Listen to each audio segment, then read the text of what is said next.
दोस्तों, एक राजा था और राजा के पास एक सुंदर सा आलीशान महल था और उस महल के अंदर एक सुंदर सा बगीचा भी था। उस बगीचे के अंदर एक खूबसूरत अंगूर का पेड़ था। एक चिड़िया वहां आती थी और रोज अंगूर खा जाती थी, लेकिन परेशानी यह थी कि चिड़िया मीठे मीठे अंगूर तो खा जाती थी और खट्टे खट्टे अंगूर नीचे गिरा देती थी। यह सिलसिला काफी दिनों तक चलता रहा, लेकिन इस दृश्य को बगीचे का माली रोजाना देखता था।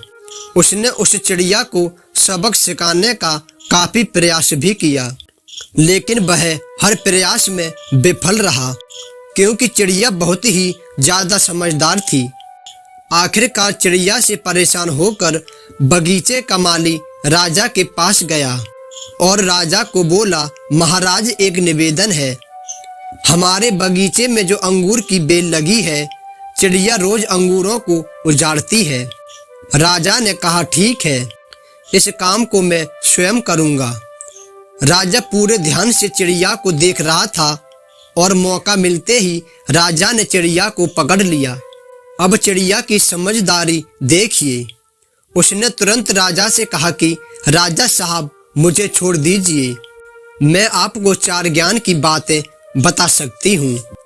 राजा बोले, ठीक है, पहले 4 बातें बताओ। चिड़िया ने कहा, पहली बात तो यह है कि हाथ आए शत्रु को कभी नहीं छोड़ना चाहिए। दूसरी बात, अनजान बात पर कभी विश्वास नहीं करना चाहिए। तीसरी बात, जो हो गया उस पर पछतावा नहीं करना चाहिए। और चौथी बात बताने से पहले राजा को बोली कि राजा साहब, मेरा दम घुट रहा है, आप मुझे ढीला छोड़ें, मैं आपको बताती हूँ। और राजा के छोड़ते ही चिड़िया उड़ गई और बोली, राजा साहब, मेरे पेट में 2 हीरे हैं। राजा को पश्चाताप होने लगा। राजा गुस्से में हो गया।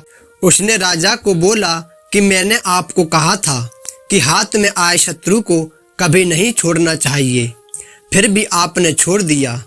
मैंने आपको कहा था कि अनजान बातों पर विश्वास नहीं करना चाहिए, लेकिन आपने कर लिया कि मेरे पेट में 2 हीरे हैं, जो कि संभव ही नहीं है, और जो हुआ उस पर ज्यादा नहीं सोचना चाहिए, लेकिन आप फिर भी सोच रहे हो। आखिरकार राजा को ज्ञान की 4 बातें समझ में आ गईं और खुशी खुशी राजा अपने महल वापस चला गया।